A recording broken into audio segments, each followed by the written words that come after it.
नया फिर दिन हुआ,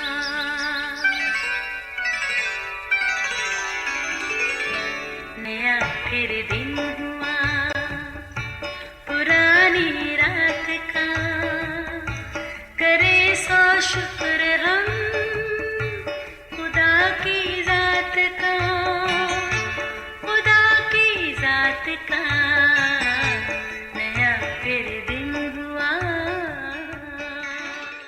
आज की आयत।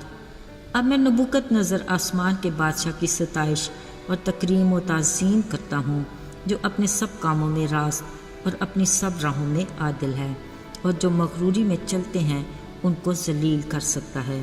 दानियल 4 बाब 37वीं आयत। अजीज़ों, गरूर हम इंसानों की फितरत में बड़ा जाना पहचाना अंसर है। ये गुनाह के मर्ज़ का वो जहर आलूद जरासीम है जिसने खुदा की हम्द व सना करने वाले फरिश्तों की टीम के सरबराह को ऐसा जकड़ा कि वो खुदा से ऊंचा तख्त बनाने की ख्वाहिश में ज़मीन पर ही पटका गया, जिसको झूठों के बाप का खिताब मिला, यानी हमारा असली दुश्मन इब्लीस। अगरचे इंसान गुरूर की तबाहकारियों से अच्छे को जानता है, फिर भी नहायत आसानी से इसका शिकार होता है। अब नबूकतनज़र बादशाही को ले लीजिए। वो बाबल के बुत परस्त मुल्क का बादशाह था, मगर खुदा ने उसे अपने बंदों सदरक, मिसक, अबदनजू को मूरत को ना सीधा करने पर, आग की जलती भट्टी में से जिंदा बचाने पर अपनी अजमत और कुदरत का ऐसा करिश्मा दिखाया, जिसके बाद उसने अपने मुंह से उनके जिंदा खुदा का इकरार भी किया और कहा, इनका खुदा मुबारक है जिसने अपने फरिश्ते को भेजकर अपने लोगों को रिहाई दी। इस बुतप्रस्त बादशाह ने ये फरमान भी जारी किया कि कोई इनके खुदा के हक में बुरी बात ना कहे, और जो कहेगा उसके टुकड़े कर दिए जाएंगे और उनके घर मसबला हो जाएंगे। अजीज़ों, हमारा असली दुश्मन इब्लीस इस सारी कार्रवाई से वाकिफ था। उसने खुदा के हक में नबूकतनज़र बादशाह के ख्यालात भी सुने।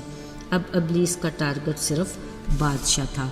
वो अगरचे अपने घर में मुतमईन और अपने कसर में कामरान था, मगर उसने अपने शिकारी बादशाह को हिरासां और दिमागी तौर पर परेशान करना शुरू किया। एक रात इन्हीं मायूस कुन कैफियत के शिकार होकर बादशाह ने एक ख्वाब देखा कि ज़मीन के वस्त में एक ऊंचा दरख्त है जिसकी चोटी आसमान तक है। उसके तने खुशनुमा और वो खुद मेवा फिरमान था। मैदान के चरिंदे उसके साया में और हवा के परिंदे उसकी शाखों पर बसेरा कर रहे थे, और तमाम बशर उससे परवरिश पा रहा था कि अचानक एक निगहबान आसमान से उतरा और पुकार कर कहा, दरख्त को काट दो, शाखों को तराश दो, तमाम चरिंदे चले जाएं और परिंदे उड़ जाएं, फ़कत जड़ों का कुंदा लोहे और तांबे से बंधा बाकी ज़मीन में रहे। ये मैदान की हरी घास में आसमान की शबनम से तर हैवानों के साथ रहेगा। इसका दिल इंसान का नहीं हैवान का होगा, और ये 7 दौर तक इसी हालत में रहेगा।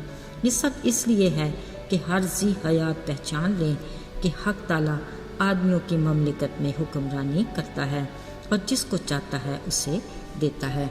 अजीज़ों, ये अजीब ख्वाब नबूकतनज़र के लिए नहायत परेशानी का बायस बना।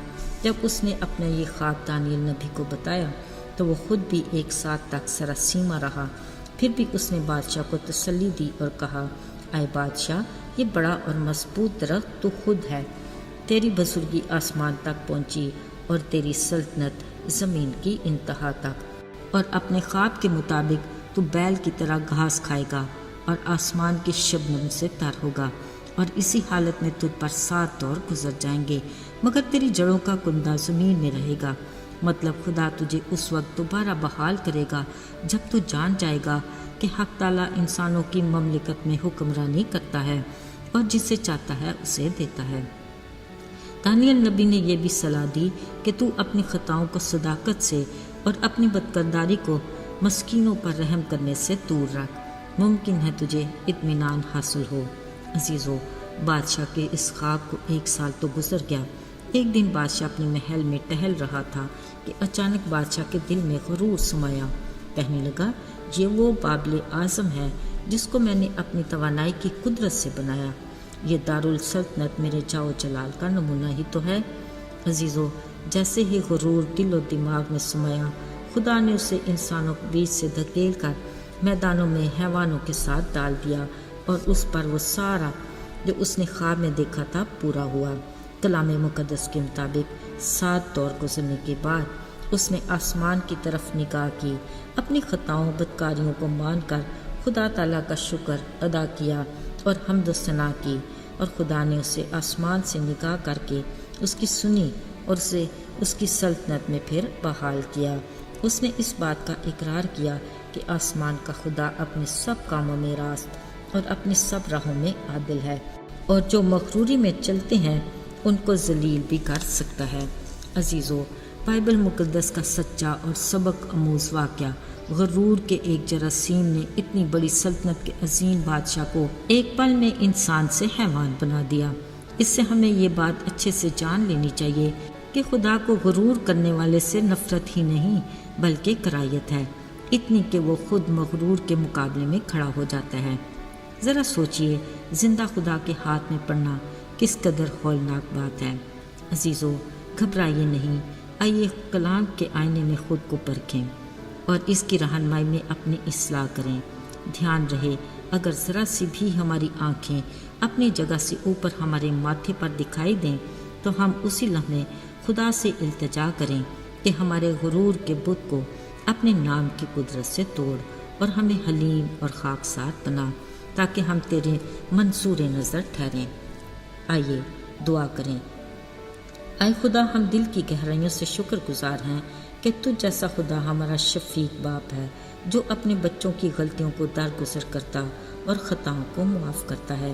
اے خدا، ہمیں ہر طرح کے غرور اور تکبر سے بچا، تاکہ ہم تیرے غضب کے زیر عتاب نہ ہوں بلکہ تیرے پروں کے سائے میں محفوظ رہیں۔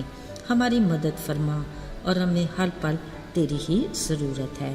یسوع کے بابرکت اور مبارک نام میں مانگتے ہیں، آمین۔